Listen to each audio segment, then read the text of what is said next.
સંધાન all Gujarat integrated classroom. સેટેલાઇટના માધ્યમથી જોડતી કડી એટલે સંધાન. નમસ્કાર વિદ્યાર્થી મિત્રો.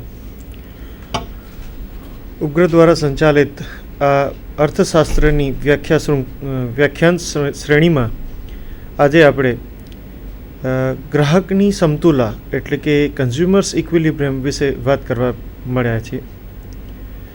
મિત્રો, ગ્રાહક એટલે કે ઉપભોક્તા. આ ઉપભોક્તા એક ક્યારે વસ્તુની ખરીદી કરવા માટે તૈયાર થાય છે એ વસ્તુ વિષય પર આજે આપણે પ્રકાશ પાડવાનો છે. અહીં આપણે બે પ્રકારની સમજૂતી લેવાનો પ્રયત્ન કરીશું. સૌપ્રથમ આપણે તુષ્ટિગુણ વિશ્લેષણ પદ્ધતિ જે છે તેના દ્વારા આપણે ગ્રાહકની સમતુલા સમજવાની કોશિશ કરીશું. આપ આપના સ્ક્રીન પર જોઈ શકો છો તેમ તુષ્ટિગુણની સમજૂતી દ્વારા ગ્રાહકની સમતુલા. વિદ્યાર્થી મિત્રો, અહીં આપણે 4 મુદ્દાઓ પર વધારે ધ્યાન આપીશું. તુષ્ટિગુણ સમજૂતી દ્વારા ગ્રાહકની સમતુલા વિશેની ધારણાઓ લઈશું. તુષ્ટિગુણ અને સીમાંત તુષ્ટિગુણ વિશે સમજીશું. તુષ્ટિગુણ, સીમાંત તુષ્ટિગુણ તેમજ માંગ વિશેની વાત કરીશું. અને છેલ્લે ગ્રાહકની સમતુલા તુષ્ટિગુણ દ્વારા લાવવાની કોશિશ કરીશું. તુષ્ટિગુણની શરૂઆત કરીએ આપણે ગ્રાહકની સમતુલા સમજવા માટે. મિત્રો, કેટલીક બાબતો એ ક્લિયર કરી લઈએ. સૌ પ્રથમ તુષ્ટિગુણ એટલે શું? તો કે તુષ્ટિગુણ એટલે વસ્તુનો જરૂરિયાત સંતોષવાનો ગુણ, જે કદાચ તમે જાણતા જ હશો કારણ કે અગાઉની વ્યાખ્યા શ્રેણીમાં આપણે આ તુષ્ટિગુણ વિષય પર ચર્ચા કરી ચૂક્યા છીએ. તો ફરી તુષ્ટિગુણ એટલે વસ્તુનો જરૂરિયાત સંતોષવાનો ગુણ. અહીં એવું ધારવામાં આવે છે કે તુષ્ટિગુણ એ સંખ્યાત્મક રીતે માપી શકાય છે, એટલે કે તેને આંકડામાં માપવામાં આવે છે. આ ખ્યાલ પ્રોફેસર આલ્ફ્રેડ માર્શલ નામના બ્રિટિશ અર્થશાસ્ત્રીએ આપ્યો હતો. અને આ જે આપણે તુષ્ટિગુણ દ્વારા ગ્રાહકની સમતુલા લેવાના છીએ તેમાં ઘટતા સીમાંત તુષ્ટિગુણના ખ્યાલની સમજૂતી એ પણ પ્રોફેસર આલ્ફ્રેડ માર્શલ દ્વારા જ આપવામાં આવેલી છે. મિત્રો, તો ચાલો હવે ગ્રાહકની સમતુલા વિશે આગળ વધીએ. ગ્રાહકની સમતુલા સમજવા માટે સૌપ્રથમ કેટલીક ધારણાઓ કરીએ. ધારણાઓ આ મુજબ છે. તુષ્ટિગુણ માપી શકાય છે. જેમ આપણે અગાઉ ચર્ચા કરી તેમ આલ્ફ્રેડ માર્શલના કહેવા પ્રમાણે તુષ્ટિગુણ એ સંખ્યાત્મક રીતે માપી શકાય છે, એટલે કે તેને આંકડામાં માપી શકાય છે એવું ધારવામાં આવે છે. અહીં આપણે એવું ધારી લઈશું કે 1 એકમ તુષ્ટિગુણ એટલે 1 રૂપિયો, જેને કારણે આપણને આપણી સમજૂતીમાં સરળતા રહે. ઉપરાંત આપણે ઘટતા સીમાંત તુષ્ટિગુણનો નિયમ આપણા ગ્રાહકની સમતુલામાં લાગુ પડે છે તેમ આપણે અહીં ધારણા એટલે કે અનુમાન કરી રહ્યા છીએ. ગ્રાહકનું તર્કબદ્ધ વર્તન એટલે કે ગ્રાહક જો એને ફાયદો થતો હોય તો ને તો જ વસ્તુ ખરીદવા તૈયાર થશે, એ સિવાયના સંજોગોમાં ગ્રાહક એ વસ્તુ ખરીદવા માટેની તૈયારી દાખવતો નથી. અને એવી જ રીતે જે વસ્તુઓ એ ખરીદવા માંગે છે તે વસ્તુઓના એકમો સામાન્ય છે, એટલે કે બહુ મોટા, બહુ નાના કે પછી નશો કરાવે એવા પ્રકારની કોઈ વસ્તુઓ નથી. આ એક સામાન્ય પ્રકારની વસ્તુઓનો આપણે ખ્યાલ લઈને આગળ ચાલી રહ્યા છીએ. તો મિત્રો, આગળ જોઈએ આપણે સીમાંત તુષ્ટિગુણ અને કિંમત ચૂકવવાની તૈયારી માટે ગ્રાહક કેવી રીતે તૈયાર થાય છે. મિત્રો, આપ આપના સ્ક્રીન પર જોઈ શકો છો તેમ એક અનુસૂચિ આપણી સામે આવી રહી છે. એ અનુસૂચિમાં 4 જુદા જુદા કોલમ્સ આપણે મૂકવામાં આવ્યા છે. સૌપ્રથમ વસ્તુના એકમો જે 1, 2, 3, 4, 5, 6, 7 લેવામાં આવ્યા છે. એક એકમમાંથી મળતો સીમાંત તુષ્ટિગુણ. સીમાંત તુષ્ટિગુણનો અર્થ મિત્રો તમે જાણતા જ હશો.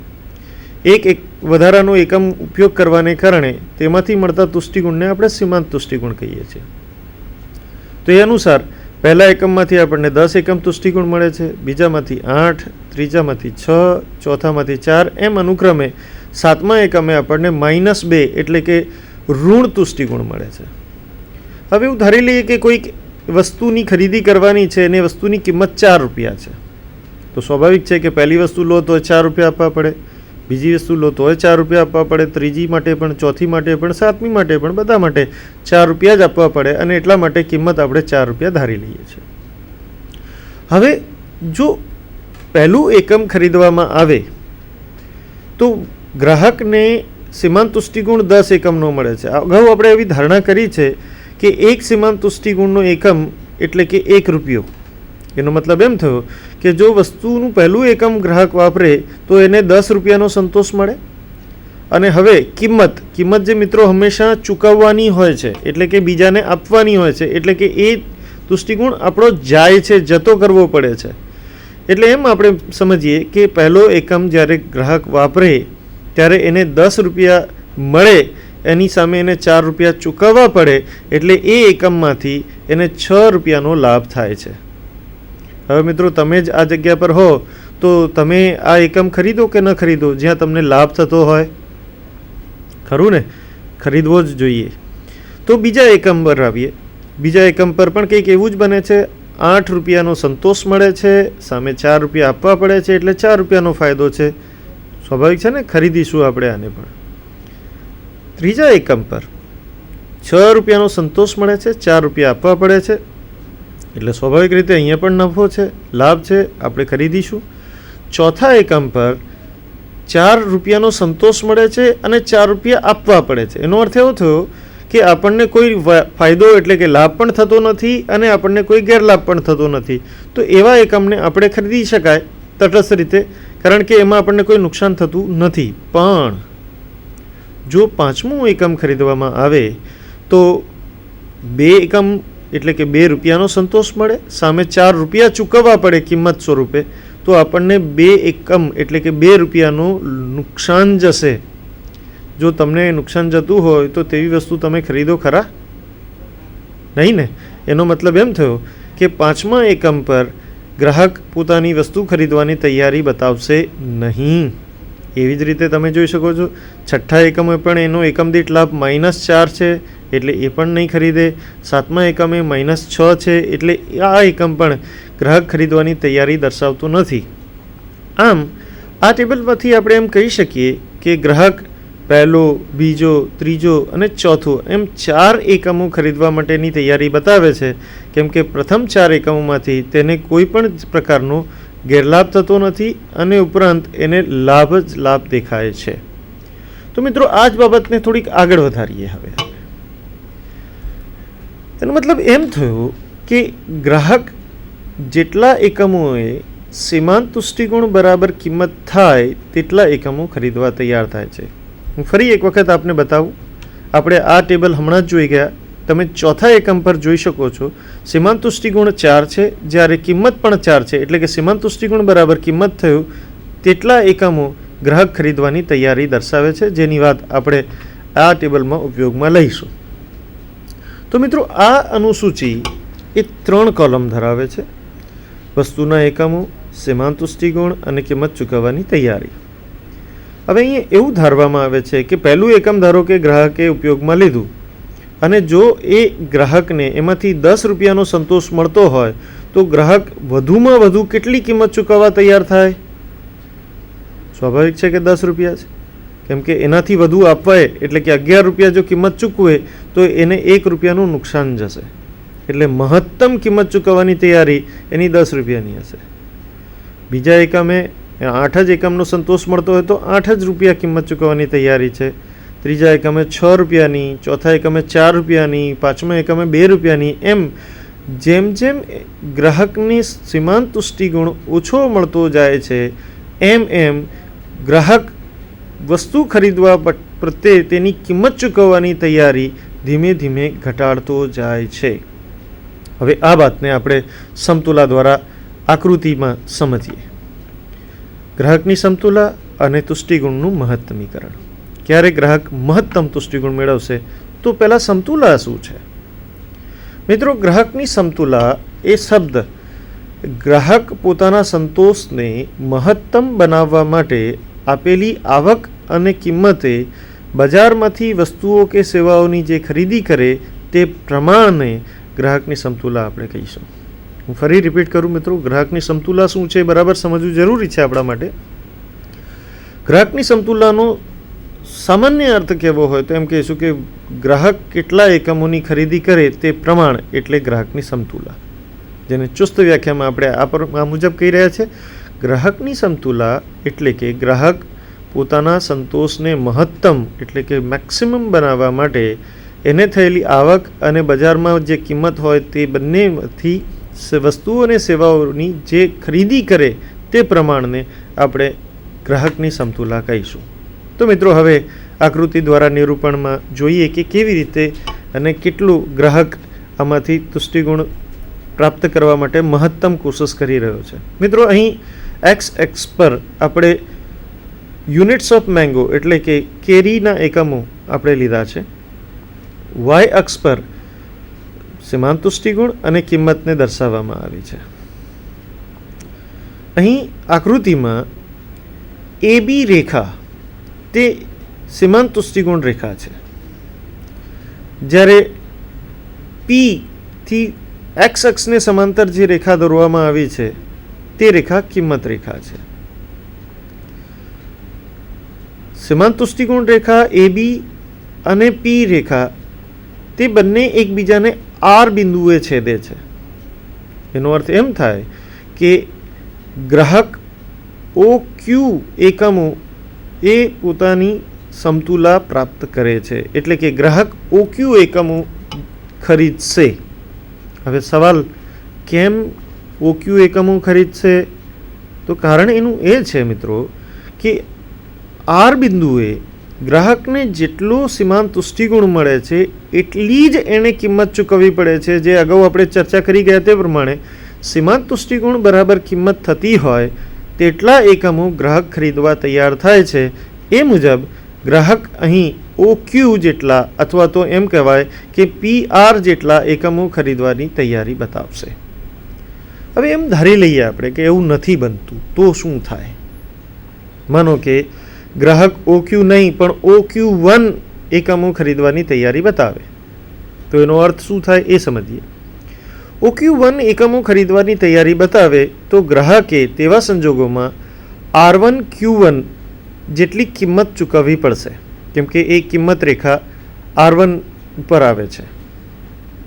હવે એ R1Q1 રેખા તે AB જે આપણો સીમાંત તુષ્ટિગુણ રેખાનો વક્ર છે, રેખા છે, એને S1 બિંદુએ છેદે છે. એનો મતલબ એમ થયો કે S1Q1 જેટલો સીમાંત તુષ્ટિગુણ વ્યક્તિને મળે છે, જ્યારે R1Q1 જેટલી કિંમત ચૂકવવી પડે છે. ફરીથી મિત્રો તમે બરાબર ધ્યાન આપો, R1Q1 જેટલી કિંમત ચૂકવવી પડે, જે કિંમત વધારે છે મિત્રો, મને મળતો સંતોષ એના કરતાં મારે ચૂકવવી પડતી કિંમત વધારે હોય તો શું એ ખરીદવા તૈયાર થઈશ? ના. તો એ રીતે અહીં OQ1 જેટલા એકમો ખરીદવા માટે ગ્રાહક તૈયાર થશે નહીં, કારણ કે અહીં સીમાંત તુષ્ટિગુણ કરતાં વધારે કિંમત ચૂકવવી પડે છે. ઓકે, ચલો આનાથી વિપરીત સ્થિતિ જોઈએ. માનો કે આપણે OQ2 જેટલા એકમો ગ્રાહક ખરીદવા તૈયાર થાય છે એવું માની લઈએ. જો ગ્રાહક OQ2 એકમો ખરીદે તો ગ્રાહકને S2Q2 જેટલો સંતોષ મળશે, કારણ કે S2 એ સીમાંત તુષ્ટિગુણ રેખા પર આવેલો છે, એટલે કે કુલ સીમાંત તુષ્ટિગુણ S2Q2 થશે. અને આ S2Q2 એ કિંમત રેખાને R2 પર છેદે છે, એટલે એમ કહી શકાય કે ગ્રાહકે કિંમત R2Q2 જેટલી ચૂકવવી પડશે. એનો અર્થ એમ થયો કે ગ્રાહકને વધુ સંતોષ મળે છે જ્યારે એને કિંમત પ્રમાણમાં ઓછી ચૂકવવી પડે છે. જો વધુ સંતોષ મળતો હોય અને કિંમત ઓછી ચૂકવવી પડતી હોય તો ગ્રાહક વધુ ખરીદી કરવા પ્રેરાય કે ના પ્રેરાય? પ્રેરાશે, બરાબર ને? અને એટલા માટે ગ્રાહક OQ2 એકમો નહીં પણ OQ એકમો ખરીદવા માટે પ્રેરાશે, કારણ કે તે સમતુલા બિંદુએ R, જેને આપણે બતાવી રહ્યા છીએ અહીંયા, R સમતુલા બિંદુએ ગ્રાહકનું સીમાંત તુષ્ટિગુણ બરાબર કિંમત થાય છે. પણ જો R થી આગળ ગ્રાહક R1 સુધી જશે તો તેને R1 S1 જેટલું નુકસાન, એટલે કે સીમાંત તુષ્ટિગુણ કરતાં વધારે કિંમત ચૂકવવી પડશે. એટલે કે અહીં એ ફલિત થાય છે કે ગ્રાહક R બિંદુએ સમતુલામાં આવે છે અને કુલ એ OQRA જેટલું પ્રમાણ ખરીદવા માટેની તૈયારી બતાવશે. તો મિત્રો, આ રીતે તુષ્ટિગુણ સમજૂતી દ્વારા આપણે ગ્રાહક કેટલા એકમો ખરીદે તે સમજી શકીએ છીએ. તો આ ખ્યાલ એ આપણા માટે ખૂબ ઉપયોગી છે, કારણ કે એક વ્યક્તિ જ્યારે પોતાના તુષ્ટિગુણના ખ્યાલો દ્વારા એ કેટલા એકમો ખરીદે, એ ભાંગજળમાં પડ્યો હોય, સમસ્યામાં પડ્યો હોય, ત્યારે એને ખ્યાલ આવવો જોઈએ કે વાસ્તવમાં સીમાંત તુષ્ટિગુણ અને કિંમતની સરખામણી કરવામાં આવે છે. હું એક નાનકડા દાખલાથી આપને એક પ્રશ્નનો આપ તમારા હજી થયેલી મૂંઝવણનો જવાબ આપવાની કોશિશ કરું. મિત્રો, આપણે બજારમાં જતા હોઈએ છીએ અને બજારમાં જઈએ ત્યારે વસ્તુની ખરીદી સ્વાભાવિક રીતે કરતા હોઈએ છીએ. ત્યારે આપણા બજારોમાં ભાવતાલ કરવાની એક પ્રથા છે. ભાવતાલ કરવાની પ્રથા છે તે જેને આપણે બાર્ગેનિંગ પાવર પણ અંગ્રેજીમાં કહીએ છીએ. તો હવે માનો કે તમે બજારમાં ગયા, તમારે એક જોડ કપડાં ખરીદવા છે. દુકાનદાર પાસે તમે ગયા અને દુકાનદારે તમને કપડાની જુદી જુદી જોડ બતાવી, તમને કપડાં પસંદ પણ આવી ગયા. તમે હવે એ કપડાની જોડની કિંમત પૂછી. ગ્રાહક કહે છે કે 1000 રૂપિયા થશે. હવે તમે શું સીધે સીધા 1000 રૂપિયા કાઢીને આપી દેવાના છો? નહીં ને. જો શક્ય હોય તો ભાવતાલ કરાવીને આપણે વસ્તુની કિંમત નીચે લાવવાની કોશિશ કરશું. તો હવે એક પ્રશ્ન ઊભો એ થાય છે કે વેપારીએ તો તમને આ કપડાની જોડ માટે 1000 રૂપિયાની કિંમત જણાવી, તો તમે જ્યારે ભાવતાલ કરો છો ત્યારે સામે એને એ કોઈ એક કિંમત કહો છો કે માનો કે 800 રૂપિયામાં આપવું છે કે પછી 700 રૂપિયામાં આપવું છે. તો તમે આ 700 રૂપિયા કે 800 રૂપિયા આ કેવી રીતે નક્કી કર્યા? તમારો કોઈ માપદંડ ખરો? કે પછી માનસિક રીતે તમે યદચ્છ રીતે, એટલે કે ગમે તે મોંમાં આવ્યું એ કહી દીધું, તો તમે કદી 1000ની સામે 1500 બોલો છો? નથી બોલતા ને. તો કેમ તમે 700 રૂપિયા બોલ્યા? મિત્રો, એનો જવાબ એ છે કે આપણે તમામ વ્યક્તિઓ એ તુષ્ટિગુણની બાબતોથી વાકેફ છીએ. હું વારંવાર કહેતો હોઉં છું કે તુષ્ટિગુણ